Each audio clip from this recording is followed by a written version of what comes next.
Pichuli, Schaarai Zedek, Avovam, Odeah. Open for me, honestly, pull the gates wide, let them swing right. The congregation was founded in my great-grandparents, my great-grandfather's house, according to the history. His name? M. Henry Cohen. Well, the congregation was formed as an Orthodox congregation. And in 1902, after they had been through a series of rabbis, the rabbi at the time was a reformer, and the congregation, the majority, was not happy with him. There was a special meeting called for the election of officers in 1902. The Orthodox were notorious for not showing up on time. They started the meeting on time. The Reform slate of officers was elected. The Orthodox showed up. There was a scuffle. The police were brought in. Subsequent to that, the Orthodox sued the congregation. It went to court here, and the judge ruled in favor of the Reformers. They got the right to all the assets and the name. When my father was in the temple and grew up there, or whatever you want to call it, it was not a big congregation, but it was a lot of relatives, and everybody knew everybody's business. We had a little temple away from here, a few miles from here, in Hyde Park. It had a little river running below it, so from time to time we had water problems. And then we eventually built this very fine building. The one thing I remember about the old temple on De Leon, of course, was that we met in Sunday school met in the basement, and there were rooms. And there was a heavy rain, it would flood. Okay, so, and Sunday school would be canceled, you know.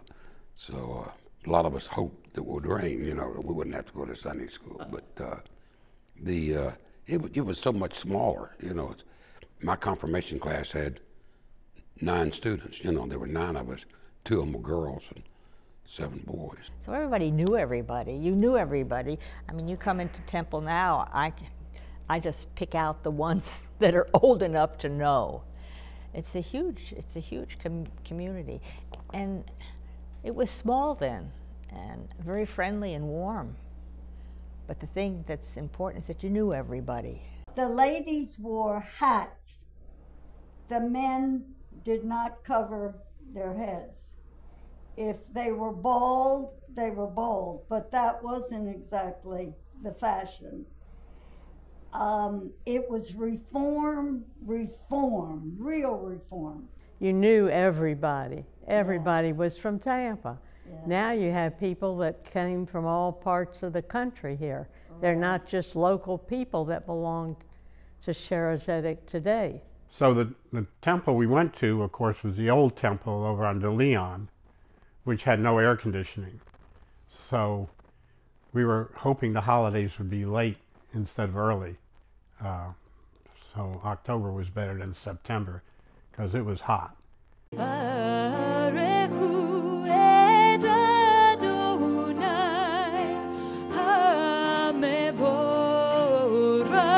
predecessor, who had been here 5 years, they could no longer afford his salary of about $4,500 a year. So he left and went to San Francisco, and they hired my father, who went to work for $3,600 a year. He was classical reform. Very little Hebrew, not much of a love for Israel at all. Certainly no bar mitzvah. Confirmation was a reform creation, and he embraced it completely. Rabbi Solanka and many rabbis of his generation did not think that bar mitzvah was an acceptable or a very positive thing in Reform Judaism, so they didn't have it. He was a wonderful rabbi. We didn't have bar mitzvahs or bat mitzvahs, and it was a lot different. We didn't have much Hebrew, but he was a great rabbi. He loved teaching, and he said that his role was to get people to learn more, understand more, and do more about their religion. Rabbi Sondheim, who was prior to Bernholtz, did give us some music. Rabbi Sondheim had a wonderful voice, and he was a great musician. And so Rabbi Zelenka was wonderful, but he was no musician. Yeah. So Rabbi Sondheim, sometimes known as Rabbi Sunshine by the kids, he brought music, new music to the ritual, to the service. Marty Edelman asked me, would I make the trip to Jackson along with John Osterwile, go for a weekend, talk to people, and see how he is viewed in his congregation. We wanted him to come to Tampa to be the rabbi that he had been in Jackson. I'd be very happy if he were that. Schaarai Zedek back then was very different than it is today. I wore a robe. I didn't wear a yarmulke, but I did wear a talit. We did not have nearly as much Hebrew in the service as we do now.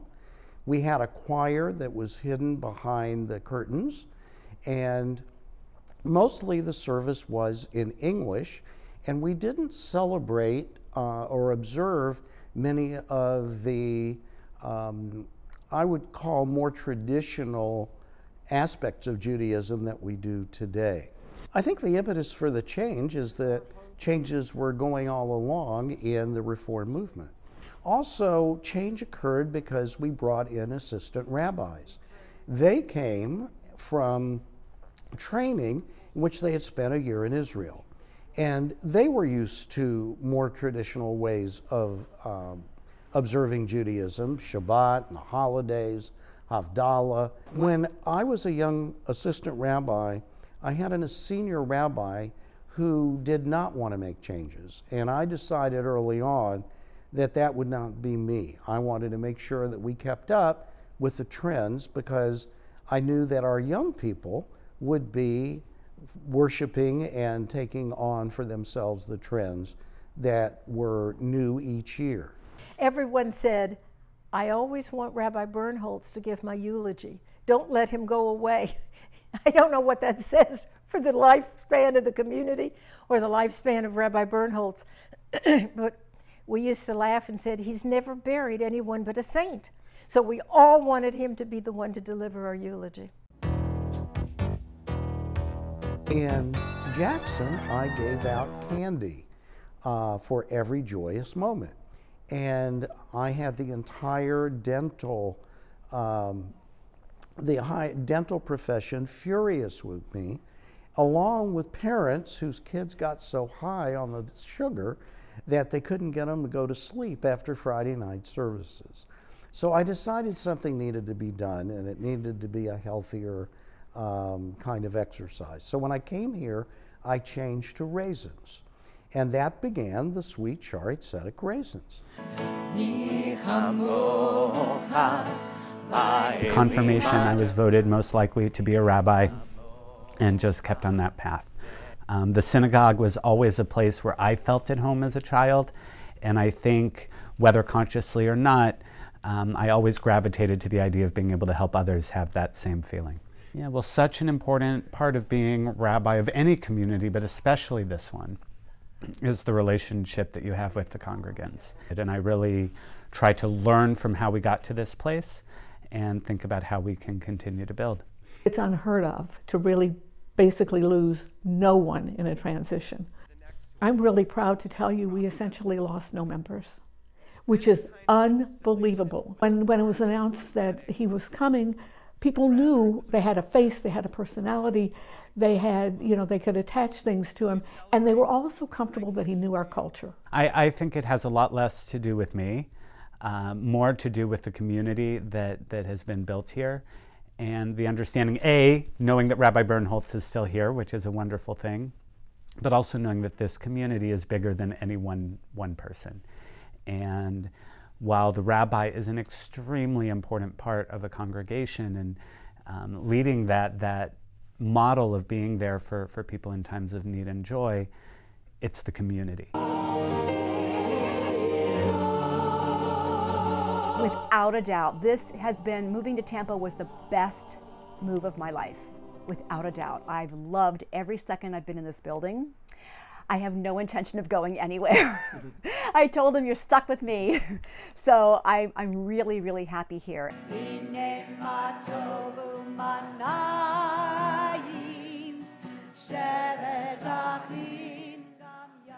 When I first got here and Rabbi Simon was here with his guitar, I was thrilled because I love working with a rabbi who plays guitar and who sings, because then we can join together. Music is what they connect to music immediately.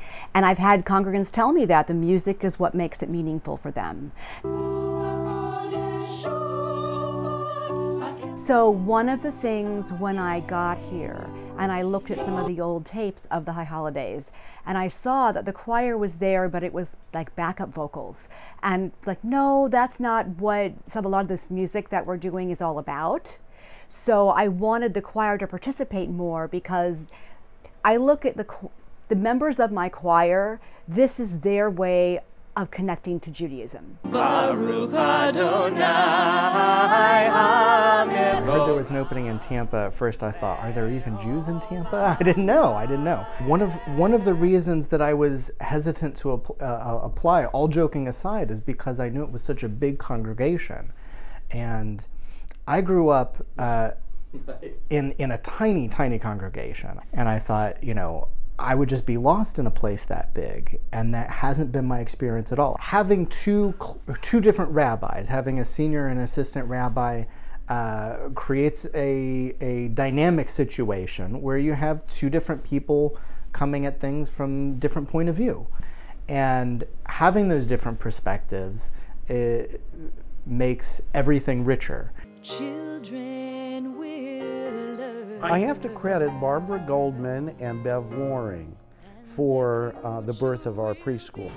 Who wouldn't want to be involved in a place where your children are so happy and they become more educated? Once the doors opened, it was the leadership of the preschool that made it all happen. The outstanding love and commitment and ability of our first director. He was amazing. I couldn't be more thrilled, not only that we achieved what we achieved, but that through the leadership that it's kept alive and vibrant. I don't believe that there's another program in the South Tampa community that can give children what we give them here at the Amy Gail Buckman Preschool.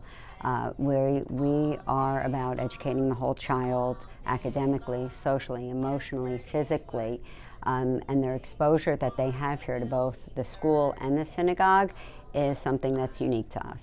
When I walk in here, I feel so happy, and I love the kids like they were my own, and I know Amy's looking down, and she thinks this is just awesome. There's no doubt in my mind. They, in the most generous way, gave a huge donation to the synagogue, and the preschool is named in memory of her. And I mean, this just opened up everything. And I said I would be honored that you name it after her, would be glad to endow it and do anything you wanted us to do. I thought it would be a nice honor to remember her name. It just fills my heart with such joy all the time. It's just provides a wonderful, nurturing environment with a strong academic program, and it respects children of all faiths and backgrounds. It's a great opportunity for Jewish kids in Tampa to get to know one another, and we draw from such a huge geographical area. We have a number of students from South Tampa. About half of the school is South Tampa people, but the other half is comprised of people from West Chase, Wesley Chapel, Eastern Hillsborough County, Carrollwood area, from all over the place. And running the religious school was running around And as the school grew and we went to double sessions, it got more students, double session. It was quite a job. Because I had a passion for seeing that our Sunday school and our youth group kids got to know each other. And why do I say that? Because until we were able to build the new classrooms and raise the money for that, we had double session Sunday school. And that meant kids who came in the morning wouldn't come and stay later in the afternoon for youth group events. And so we had kids who were like passing shifts in the night who didn't know each other. That is one of the big draws for us, which is why we do continue to grow, because parents want their children to be with other Jewish kids, and this is where they are on Sunday mornings. So I got to teach about Judaism and what I loved and grew up with, and teaching the boys and girls not just the Hebrew, but why do we do this? Why do we not? So I said, you don't have to do all of the customs. I said, you make an educated decision when you know what it means. Yes, our program here has absolutely grown as the congregation has demanded and needed more programming for our youth. Our presence as Congregation Schaarai Zedek is known and felt across the youth movement of the Reformed Jewish movement. I think the first 7 years I was here, we had an amazing European exchange. Teens from Poland and the Baltics came here to Tampa, and we had the opportunity to learn with and from them here in Tampa. And then over the summer, we were bringing groups of 12 to 15 teens to Poland and Estonia and Latvia and Lithuania to learn and study together and study the vibrancy of the progressive Jewish movement in Europe in a post-World War II reality in Poland. Our program here has absolutely grown as the congregation has demanded and needed more programming for our youth. So there are 3 names for synagogue: Beit Tefillah, Beit Midrash, and Beit Knesset. Beit Tefillah is a house of prayer, and that's an extremely important part of what we do, gathering for Shabbat and holidays for life cycle events. A Beit Midrash is a house of study. We have 2 amazing schools here, our Amy Gail Buckman Preschool and our Flom Religious School, both of which create Jewish identity and a positive sense of Jewish identity in our kids, and a program of lifelong learning where adults of all ages are able to come and learn. But that third, that Beit Knesset, means a house of gathering. And it has always been, and the need continues to grow, that this is a place where people can come and just have fun together. We want to make this a place that people want to come to for whatever reason, so we're having more and more events, trying to accommodate more and more people at whatever their interest levels were. We want you to feel comfortable coming to synagogue, even if it's just for a movie or an event. This is a cultural, social, Jewish home for people. And that's what our objective is, to make you feel comfortable that you can be part of a Jewish community and feel comfortable in your Jewishness. I determined early on it was important to have an access into Judaism for every interest and age group in our Jewish community. And to that end, we added a program director, then assistant rabbi. The cantor helped with all of that. Our religious school directors, a beautiful bar and bat mitzvah program. By pulling all that together, we gave more and more opportunities for for our congregants to be able to not only enjoy Judaism, but the sense of community. They're coming here to be with their friends, to be with their Jewish friends, to do something because they know they're doing something Jewish.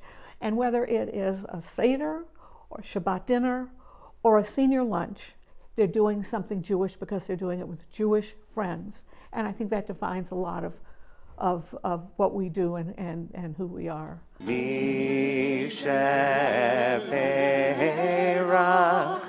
I always have a warm feeling when I walk in. When I walk in, I'm there because I want to be there. I love the temple. Just fell in love with the people and getting involved here and making this feel like a home away from home. Well, this is a warm and welcoming congregation. Many of my friends belong to the same synagogue I do. And it's nice, it is comfortable, you feel like it's home. And always felt at home. And now it feels the same way, except a whole lot bigger. And I think that's what's make Congregation Schaarai Zedek so special. The congregants are warm, the professional staff, the clergy, you know, are very welcoming. And when you're here, you just feel home. I mean, you feel good about coming to Temple. Even if you're not religious, it's got a nice vibe to it. And so many wonderful events have taken place here, so I think people feel that way, you know, whenever they come. To have a feeling of warmth and welcoming was always at the top of our list of important things, to make people feel welcome. Let's light up the world, oh brothers and sisters, together. Raising money is a huge issue, and people that have it generally don't like to part with it. Understatement. Rabbi Bernholtz came along and said, I have something from my old congregation where I grew up in Dallas, and it's called Torah Circle. I took one look at it, I said, this is the answer sent from God. What a gift that was given to our congregation when Steve Marks and Rabbi and the entire Torah Circle committee was able to realize that all of these mini fundraisers throughout the year just create a burden and often negative feeling of those who are constantly being asked for more. So to say to those who love us, you know, we know that everyone is in a different situation every year. So at the beginning of the year, when you're paying your dues, if you're able to do more, please do more. Schaarai Zedek. I think I'd like to see it continue to be a place that that Jewish people feel comfortable coming to for any reason, whether it be religious or whether it be social, but a place that they feel at home at. A welcoming environment to every person that comes through our doors. Critical to that foundation is our clergy and the warmth of them and welcoming people with open arms. So it's all about the people and the connection with Judaism. And so it's a warm environment for that. God willing, that continues. Supporting the endowment that's been established and started several years ago, but really needs the commitment and support of all of us if we want the future generations to be able to have the kind of connection, community, congregation that we've had. We all have to get behind it and support it for the future generations. I would hope that the congregation will continue to grow while maintaining its quality and its warm, down-to-earth atmosphere. But beyond that, it's much too hard to say.